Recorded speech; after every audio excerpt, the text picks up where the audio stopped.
The Roman Empire was the greatest superpower the ancient world ever saw.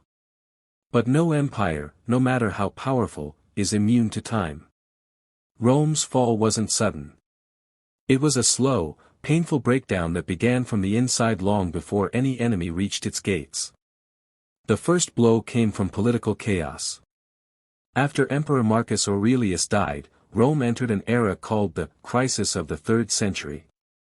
In just 50 years, the empire had over 20 different emperors, most of them murdered or overthrown. Instead of building the empire, Rome's leaders were fighting each other for power. No stability. No long-term planning. Just chaos. The second blow was economic collapse. As wars expanded, Rome needed more gold to pay soldiers and run its massive government. When gold ran low, emperors began mixing cheap metals into Roman coins. Inflation exploded. Prices soared. And ordinary Romans watched their money lose value overnight. A powerful empire was suddenly struggling to pay its own bills. The third blow was the plague. A deadly epidemic swept across Rome, killing nearly a third of its population. Farmlands were empty. Armies lacked soldiers. Cities were filled with fear.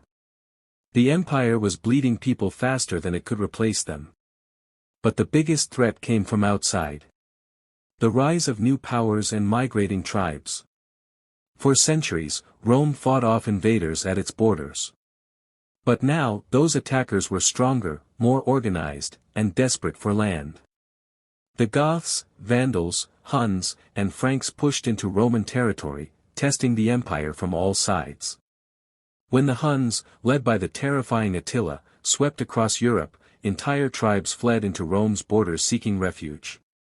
Rome couldn't defend everything. Its armies were stretched thin, underpaid, and often commanded by generals who cared more about politics than victory. Then came the moment historians mark as the breaking point.